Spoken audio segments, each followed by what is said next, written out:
നമ്മുടെ തലച്ചോറിന്റെ autonomic nervous സിസ്റ്റത്തിലെ നമുക്ക് നിയന്ത്രിക്കാൻ സാധിക്കുന്ന, നമുക്ക് കൺട്രോൾ ചെയ്യാൻ സാധിക്കുന്ന ഒരേ ഒരു ആസ്പെക്റ്റ് ആണ് നമ്മുടെ ബ്രീതിങ്, നമ്മുടെ ശ്വാസോച്ഛ്വാസം.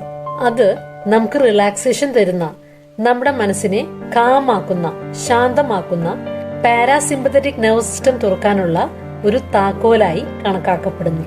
സ്ട്രെസ് കുറയ്ക്കാനായി നമ്മുടെ ശ്വസനത്തിനുള്ള പ്രധാനപ്പെട്ട പങ്കിനെ കുറിച്ച് നമ്മൾ പലപ്പോഴും കേൾക്കാറുണ്ട്. എന്നാൽ ഇന്ന് ഞാൻ പറയാൻ പോകുന്നത് ബ്രീതിങ്ങിനെ കുറിച്ച് അറിഞ്ഞിരിക്കേണ്ടതും അതുപോലെ തന്നെ രസകരവുമായ മറ്റു പല കാര്യങ്ങളുമാണ്.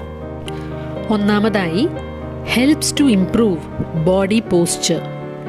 ശരിയായ രീതിയിലുള്ള ബ്രീതിങ് നമ്മുടെ ബോഡി പോസ്ചർ ഇംപ്രൂവ് ചെയ്യുവാൻ സഹായിക്കുന്നു.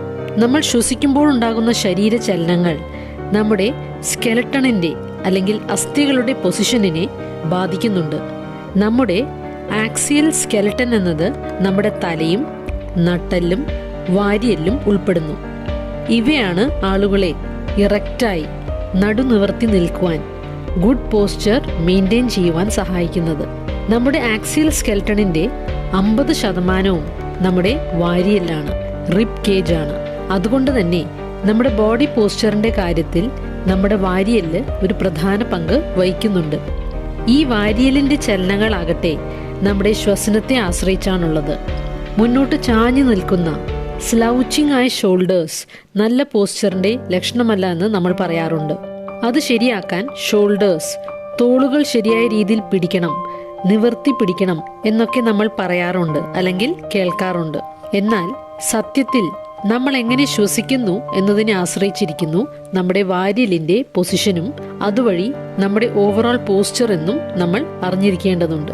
കൂടാതെ നമ്മുടെ പ്രൈമറി ബ്രീതിങ് മസിലായ ഡയഫ്രം നമ്മുടെ വാരിയലിനോടും നട്ടെല്ലിനോടും അറ്റാച്ച് ആയിട്ടാണ് ഇരിക്കുന്നത്. അതുകൊണ്ട് ഡയഫ്രമിന്റെ രണ്ടാമത്തെ ഫംഗ്ഷൻ, ജോലി എന്നത് പോസ്ചർ സ്റ്റെബിലൈസ് ചെയ്യുന്നതാണ്. അതുകൂടാതെ നമ്മുടെ ഷോൾഡർ ബ്ലേഡ് ഗ്ലൈഡ് ചെയ്യുന്നത് നമ്മുടെ വാരിയലിലാണ്. പഠനങ്ങൾ പറയുന്നത് ശരിയായതല്ലാത്ത ബ്രീതിങ് തലയെയും ഷോൾഡർ ബ്ലേഡുകളെയും നെഗറ്റീവായി ബാധിക്കുന്നുവെന്നാണ്. രണ്ടാമതായി, helps to improve quality of sleep. നല്ല ഉറക്കം കിട്ടാനായി, ക്വാളിറ്റി സ്ലീപ്പിനായി തലച്ചോറിലെ പാരാസിമ്പത്തറ്റിക് നെർവസ് സിസ്റ്റം ആക്ടിവേറ്റ് ആകുന്നത് പ്രധാനമാണ്. Breathing techniques parasympathetic nervous system activated ആകാൻ സഹായിക്കുന്നു. ഇങ്ങനെയുള്ള ഒരു ബ്രീതിങ് ആണ് ഡയഫ്രമാറ്റിക് ബ്രീതിങ് അല്ലെങ്കിൽ ബെല്ലി ബ്രീതിങ്. ഇതിൽ സാവധാനം ഡീപ്പായി ശ്വാസം അകത്തേക്ക് എടുക്കുക. ശ്വാസം അകത്തേക്ക് എടുക്കുമ്പോൾ വയറ് പരമാവധി പുറത്തേക്ക് കൊണ്ടുവരാൻ ശ്രമിക്കുക, ഒരു ബലൂൺ നിറയ്ക്കുന്നത് പോലെ. അതിനുശേഷം എക്സ്ഹെയിൽ ചെയ്യുമ്പോൾ, ശ്വാസം പുറത്തേക്ക് വിടുമ്പോൾ വായയിലൂടെ ചുണ്ടുകൾ പരത്തി പിടിച്ചുകൊണ്ട് ശ്വാസം പുറത്തേക്ക് കളയാം. ഇങ്ങനെ കളയുന്ന ശ്വാസം അകത്തേക്ക് എടുത്തതിനേക്കാൾ കൂടുതലാകുവാൻ സാധിക്കുമെങ്കിൽ ഇരട്ടി ശ്വാസം പുറത്തേക്ക് കളയാൻ ശ്രമിക്കുക. ഈ സമയം വയറ് പരമാവധി അകത്തേക്ക് കൊണ്ടുവരാം. ഇങ്ങനെ പലതവണ ആവർത്തിക്കാം. ഉറങ്ങാൻ പ്രയാസമുള്ളവർ കിടന്ന ശേഷം 50 മുതൽ പിന്നിലോട്ട് എണ്ണിക്കൊണ്ട് ഡീപ് ബ്രീതിങ് ചെയ്യുന്നതും സഹായകരമാണ്. ശ്വാസം അകത്തേക്ക് എടുക്കുമ്പോൾ 50 എന്ന നമ്പർ മനസ്സിൽ കാണാം. ശ്വാസം പുറത്തേക്ക് കളയുമ്പോൾ 50 മാഞ്ഞു പോകുന്നതായി കാണാം. അങ്ങനെ പിന്നിലേക്ക് എണ്ണിക്കൊണ്ട് ശ്വാസം അകത്തേക്കും പുറത്തേക്കും എടുക്കാം. ശ്രദ്ധിക്കേണ്ട കാര്യം, എപ്പോഴും എക്സേൽ ചെയ്യുന്നത്, പുറത്തേക്ക് കളയുന്നത് ഇൻഹേൽ ചെയ്യുന്നതിനേക്കാൾ, ശ്വാസം അകത്തേക്ക് എടുക്കുന്നതിനേക്കാൾ നീളമുള്ളതായിരിക്കണം എന്നുള്ളതാണ്. അത് പാരാസിമ്പത്തറ്റിക് നെർവസ് സിസ്റ്റത്തിനെ ആക്ടിവേറ്റ് ചെയ്യാൻ സഹായിക്കുന്നു. മൂന്നാമതായി, മറ്റൊരു രസകരമായ കാര്യമാണ് ശ്വസനം വെയിറ്റ് കുറയ്ക്കാൻ സഹായിക്കുമെന്നുള്ളത്. ആഴത്തിലുള്ള കൺട്രോൾഡ് ബ്രീതിങ് ഓക്സിഡേഷൻ നടക്കാൻ കാരണമാവുകയും അതുവഴി ഫാറ്റ് സെൽസ് ബേൺ ആകുവാൻ കാരണമാവുകയും ചെയ്യുന്നു. അങ്ങനെ നമ്മുടെ മെറ്റാബോളിസം മെച്ചപ്പെടുകയും ചെയ്യുന്നു. പഠനങ്ങൾ കാണിക്കുന്നത് അമിതവണ്ണമുള്ള കുറച്ചാളുകൾ 1 മാസത്തേക്ക് ബ്രീതിങ് എക്സസൈസുകൾ മുടങ്ങാതെ പ്രാക്ടീസ് ചെയ്തപ്പോൾ അവരുടെ ബോഡി ഫാറ്റ് കുറഞ്ഞതായാണ്. മറ്റു ചില പഠനങ്ങൾ പറയുന്നത് ബ്രീതിങ് എക്സസൈസുകൾ റെസ്റ്റിംഗ് മെറ്റാബോളിസം റേറ്റ് വർദ്ധിപ്പിക്കുന്നു, ബ്ലഡ് സർക്കുലേഷൻ വർദ്ധിപ്പിക്കുന്നു, വിശപ്പിനെ കുറയ്ക്കുന്നു, അങ്ങനെ ഡെയിലി കാലറി ഇൻടേക്ക് കുറയ്ക്കുന്നു എന്നാണ്. മുൻപ് വിശദീകരിച്ച ബെല്ലി ബ്രീതിങ് ഇതിനായി സഹായിക്കുന്ന ഒരു എക്സസൈസ് ആണ്. മറ്റൊന്നാണ് ഓൾട്ടർനേറ്റ് നോസ്ട്രിൽ ബ്രീതിങ്. ഇതിനായി സ്വസ്ഥമായി ഇരുന്ന ശേഷം ഇടതുകൈ മടിയിൽ വെക്കുക. വലതുകൈയിലെ നടുവിലുള്ള 3 വിരലുകൾ മടക്കി വെച്ച ശേഷം ചെറുവിരലും തംബ് ഫിംഗറും എടുക്കുക.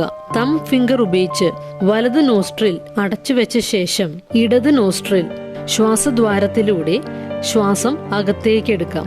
അതിനുശേഷം ചെറുവിരൽ കൊണ്ട് ഇടത് നോസ്ട്രിൽ അടച്ചു വെച്ച ശേഷം വലത് നോസ്ട്രിലൂടെ ശ്വാസം പുറത്തേക്ക് കളയാം. അതിനുശേഷം വലത് നോസ്ട്രിൽ ഉപയോഗിച്ച് ശ്വാസം അകത്തേക്ക് എടുക്കുക. പിന്നെ അത് അടച്ചുകൊണ്ട് ഇടത് നോസ്ട്രിലൂടെ ശ്വാസം പുറത്തേക്ക് കളയാം. ഇങ്ങനെ മാറി മാറി ചെയ്യാം.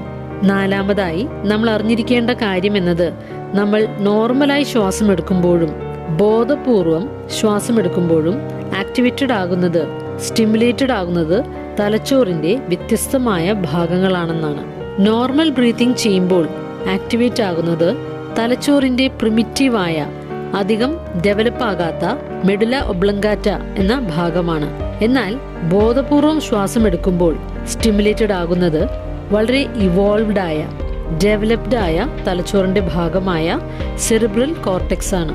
ഇത് സ്റ്റിമുലേറ്റഡ് ആകുമ്പോൾ തലച്ചോറിന്റെ ഇമോഷൻസിന് കാരണമാകുന്ന ഭാഗങ്ങളിലേക്ക് കോർട്ടെക്സിൽ നിന്നും സിഗ്നൽസ് പോകുവാനും അങ്ങനെ ഇമോഷൻസിനെ നിയന്ത്രിക്കുവാനും കാംനെസ്, ശാന്തത കൈവരിക്കുവാനും അത് സഹായിക്കുന്നു. 5-മതായി ഒരു പ്രധാനപ്പെട്ട കാര്യമാണ് ശ്വസനവും ആയുസ്സും തമ്മിലുള്ള ബന്ധം. ഹയർ റെസ്പിറേറ്ററി റേറ്റ്, മിനിറ്റിൽ കൂടുതൽ തവണ ശ്വാസം എടുക്കുന്നത് ആയുസ് കുറയ്ക്കുന്നതായി പറയപ്പെടുന്നു. റെസ്റ്റിലായിരിക്കുമ്പോൾ 12 മുതൽ 18 ശ്വാസം മിനിറ്റിൽ എടുക്കുന്നത് നോർമലായ റെസ്പിറേറ്ററി റേറ്റും, എന്നാൽ 20-ന് മുകളിൽ മിനിറ്റിൽ ശ്വാസം എടുക്കുന്നത് ഹയർ റെസ്പിറേറ്ററി റേറ്റുമായാണ് കണക്കാക്കപ്പെടുന്നത്. ലോഞ്ചിവിറ്റിക്കായി സഹായിക്കുന്ന ഒരു ബ്രീതിങ് ടെക്നിക്കാണ് ഞാൻ മുൻപ് സൂചിപ്പിച്ച ബെല്ലി ബ്രീതിങ്. ലോഞ്ചിവിറ്റിക്കായി അല്ലെങ്കിൽ ആയുസ് വർദ്ധിപ്പിക്കാനായി സഹായിക്കുന്ന മറ്റു ബ്രീതിങ് ടെക്നിക്സ് ഇവയാണ്. ഡീപ് ബ്രീതിങ്, ഇത് ലങ്സിന്റെ സൈസ് കൂടുവാൻ സഹായിക്കുന്നു. ഹാർട്ട് റേറ്റും ബിപിയും കുറയ്ക്കുവാനും ശ്വാസകോശത്തെ മറ്റു അസ്വസ്ഥതകളിൽ നിന്ന് സംരക്ഷിക്കുവാനും ബ്ലഡ് സർക്കുലേഷൻ കൂട്ടുവാനും ഈ ബ്രീതിങ് സഹായിക്കുന്നു. മറ്റൊന്ന് സ്ലോ ബ്രീതിങ്. ഇത് സ്ട്രെസ് കുറയ്ക്കുവാനും ശരീരത്തിന്റെ നാച്ചുറലായ റീജനറേഷൻ പ്രോസസ്സിനെ ശക്തിപ്പെടുത്തുവാനും റിലാക്സേഷൻ കിട്ടുവാനും സഹായിക്കുന്നു. വേറൊരു ബ്രീതിങ് ആണ് നേസൽ ബ്രീതിങ്, മൂക്കിലൂടെയുള്ള ശ്വാസോച്ഛ്വാസം. ഇത് ഓക്സിജൻ അപ്ടേക്കും ശരീരത്തിലൂടെ ഓക്സിജൻ സർക്കുലേഷനും മൗത്ത് ബ്രീതിങ്ങിനേക്കാൾ വർദ്ധിപ്പിക്കുന്നു. മൂക്കിൽ നൈട്രിക് ഓക്സൈഡിന്റെ പ്രൊഡക്ഷൻ വർദ്ധിപ്പിക്കുന്നു. നൈട്രിക് ഓക്സൈഡ് രക്തധമനികളെ തുറക്കുന്നു, BP കുറയ്ക്കുന്നു. അതുപോലെ അവയ്ക്ക് ആന്റി വൈറൽ, ആന്റി ബാക്ടീരിയൽ പ്രത്യേകതകളുമുണ്ട്. നൈട്രിക് ഓക്സൈഡ് ബ്രീതിങ് മസിലായ ഡയഫ്രമിനെ ശക്തിപ്പെടുത്തുകയും നമ്മുടെ ഉറക്കം മെച്ചപ്പെടുത്തുകയും ചെയ്യുന്നു. ബോധപൂർവം നമ്മളെടുക്കുന്ന ശ്വാസം നമ്മുടെ ഫിസിക്കൽ ഹെൽത്തിനെയും അതുപോലെ നമ്മുടെ സൈക്കോളജിക്കൽ വെൽബീങ്ങിനെയും സഹായിക്കുന്നു എന്നത് വളരെ ശ്രദ്ധ അർഹിക്കുന്നതാണ്. Quality of your breathing impacts the quality of your life എന്ന് മനസ്സിലാക്കിക്കൊണ്ട് ബോധപൂർവമുള്ള കോൺഷ്യസ് ആയ ബ്രീതിങ് നമ്മുടെ അനുദിന ജീവിതത്തിന്റെ ഭാഗമാക്കി നമുക്ക് മാറ്റാം.